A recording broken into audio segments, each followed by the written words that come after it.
Dumating si Nico sa baryo isang mainit na tanghali. Dumalaw siya sa pamilya ng pinsang si Arnel. Pit-pit niya ang kanyang bag at ang nakasanayang bilis ng buhay mula sa lungsod. Sa bawat hakbang niya, ramdam niya agad ang malaking kaibahan. Tahimik ang paligid. Walang busina ng sasakyan. Walang nagmamadaling tao. Ang hangin ay dahan-dahan lang at ang mga tunog ay simple. Mga ibon, dahon at mahihinang usapan mula sa malayo. Habang naglalakad siya papunta sa bahay ng kanyang pinsan na si Arnel, napansin niya ang mga batang naglalaro sa kalsada. Walang gadgets, walang pagmamadali. May isang matandang babae na walis ng walis sa harap ng bahay, parang walang iniintinding oras. Napatingin si Nico sa kanyang relo. Sanay siya sa oras na laging hinahabol. Dito, parang walang hinahabol ang mga tao. Ang bagal ng buhay dito. Mahina niyang sabi sa sarili. Hindi niya alam kung maiinip siya o matatawa. Para sa kanya, parang kulang ang lugar na ito. Parang may nawawala. Ngunit hindi pa niya naiintindihan na ang katahimikang iyon, ang kabagalan na iyon, ay may dalang aral na hindi niya pa nararanasan. At ang pagdating niya sa baryo ay simula ng pagbabagong hindi niya inaasahan. Masayang sinalubong si Nico ni Arnel sa kanilang maliit ngunit maayos na bahay. May init sa pagtanggap, hindi enggrande, pero ramdam. Pinakain siya agad at naupo silang magkasama sa hapag. Habang kumakain, nagsimula si Nico magkwento tungkol sa buhay niya sa lungsod. Ikinwento niya ang trabaho, ang dami ng tao, at ang bilis ng takbo ng araw. Sa lungsod, mas maraming oportunidad, sabi niya habang kumakain. Tahimik na nakinig si Arnel. Paminsan-minsan ay tumatango lang. Dito, parang walang nangyayari masyado dagdag ni Nico na may bahagyang ngiti. Hindi niya intensyon na magyabang, pero may bigat ang kanyang mga salita. Saglit na tumahimik ang paligid. Hindi ka ba nabobor dito? Tanong niya. Tumingin si Arnel sa kanya at ngumiti ng simple. Hindi naman, maikli niyang sagot. Walang paliwanag, walang depensa. Nagpatuloy ang pagkain, ngunit may kakaibang pakiramdam na hindi maipaliwanag si Nico.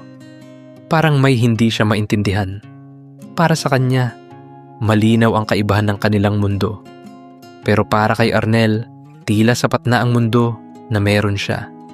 At iyon ang unang bagay na nagsimulang guluhin ang isip ni Nico. Kinabukasan, maagang nagising si Nico sa tunog ng manok at mahinang usapan sa kusina. Hindi siya sanay sa ganitong umaga. Walang alarm pero gising ang lahat. Isinama siya ni Arnel sa almusal. Simpleng pagkain, mainit na kanin, isda, itlog at kape. Walang espesyal pero may tawanan at kwentuhan. Tahimik lang si Nico habang nakikinig.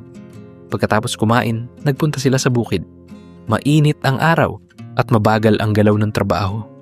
Hindi sanay si Nico, pero sinubukan niyang tumulong. Pawis, pagod, at katahimikan ang kasama niya. Sa gitna ng katahimikan, napansin niya ang hangin, ang mga puno, at ang tunog ng kalikasan. Iba ito sa ingay ng lungsod. Sa hapon, dumaan sila sa kapitbahay. May tinulungan si Arnel, walang bayad, walang hinihinging kapalit. Nang gabi, kumain sila sa labas ng bahay. Malamig ang hangin. Maliwanag ang mga bituin. Walang gadgets. Walang abala. Tahimik lang. Pero sa loob ni Nico, may kakaibang pakiramdam na unti-unting nabubuo.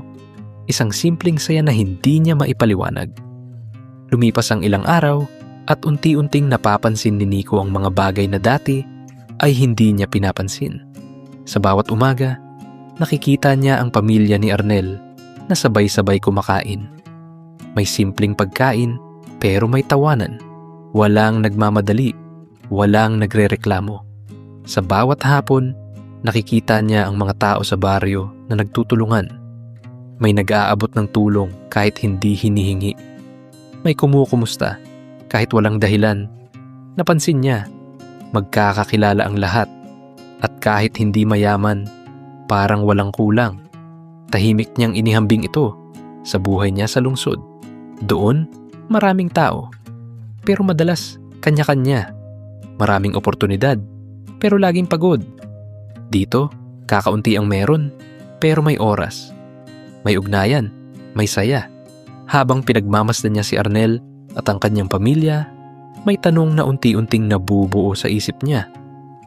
Paano sila nagiging ganito kasaya sa simpleng buhay? At sa unang pagkakataon, hindi niya sigurado kung tama ang dati niyang paniniwala. Parang may bahagi sa kanya na gustong maintindihan at may bahagi na nagsisimulang matuto. Isang gabi, lumabas si Nico at umupo sa harap ng bahay.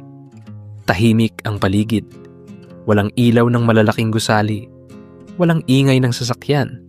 Tanging malamig na hangin at mga bituin ang kasama niya. Tumingala siya sa langit. Ngayon lang niya nakita ang ganito karaming bituin. Sa lungsod, bihira niya itong mapansin. Huminga siya ng malalim. Parang ngayon lang siya tunay na nakahinga. Unti-unting pumasok sa isip niya ang mga alaala ng kanyang araw-araw na buhay. Ang pagmamadali, ang trabaho, ang walang katapusang paghabol sa oras. Dito, walang ganoon. Walang nag-uutos na magmadali. Walang kailangang habulin. Tahimik lang. At sa katahimikang iyon, may kakaibang kapayapaan na dahan-dahang bumalot sa kanya. Napapikit siya sandali. Hindi pala kailangan ng maraming bagay. Para maging masaya, mahina niyang sabi. Hindi ito biglang pagbabago. Wala ring malakas na emosyon, pero malinaw. At sa gabing iyon, may nabago sa loob ni Nico. Isang simpleng pag-unawa na matagal niyang hindi nakita. Kinabukasan, mas maaga pang nagising si Nico. Hindi dahil kailangan niya, kundi dahil gusto niya. Tahimik niyang pinanood si Arnel sa labas ng bahay, abala sa simpleng gawain. Walang pagmamadali, walang reklamo. Sumunod si Nico at tumulong sa maliit na paraan. Hindi siya sanay, pero hindi na siya nairita tulad ng dati. Sa halip, may kakaibang gaan sa pakiramdam niya. Habang gumagalaw ang kanyang mga kamay, napaisip siya. Sa lungsod, sanay siyang sukatin ang halaga ng isang bagay base sa dami. Dami ng pera, dami ng trabaho, dami ng nagagawa sa isang araw. Pero dito, iba ang sukatan. Oras, ugnayan, pasasalamat. Tumingin siya kay Arnel. Simple ang buhay nito, pero buo. Walang sobra, pero walang kulang. At doon niya unti-unting naintindihan na ang mga bagay na akala niyang maliit ay may malaking halaga pala. Hindi niya kailangang iwan ang lungsod, pero kailangan niyang baguhin ang paraan ng kanyang pagtingin. Dahil minsan, ang tunay na yaman ay hindi nakikita sa bilis, kundi sa lalim ng buhay na nararanasan. Dumating ang araw ng pag-uwi ni Nico sa lungsod. Tahimik siyang nag-empake ng kanyang mga gamit. Iba na ang pakiramdam niya ngayon. Hindi na tulad ng unang araw na puno ng paghahambing. Lumabas siya ng bahay at tumingin sa paligid. Ang parehong baryo na dati niyang tinawag na mabagal ay ngayon ay tila payapa at buo. Nakita niya si Arnel na nakatayo malapit sa pintuan. Lumapit si Nico at saglit na tumahimik. Tumingin siya sa kanyang pinsan at pagkatapos ay sa paligid. At akala ko, ako ang mas mayaman, sabi niya ng marahan. Huminto siya sandali, pero hindi pala. Ngumiti si Arnel. Simpleng ngiti, pero puno ng pag-unawa. Walang mahabang usapan, hindi na kailangan. Sa katahimikan na yon, malinaw na nagbago ang pananaw ni Nico. Umalis siya dala ang bagong pagtingin sa buhay. Maaaring babalik siya sa lungsod, sa parehong trabaho at bilis ng mundo. Pero hindi na siya katulad ng dati. Dahil ngayon, alam na niya, ang tunay na yaman ay hindi lang nasusukat sa dami ng meron ka, kundi sa kung paano mo pinapahalagahan ang mga simpleng bagay na meron ka araw-araw.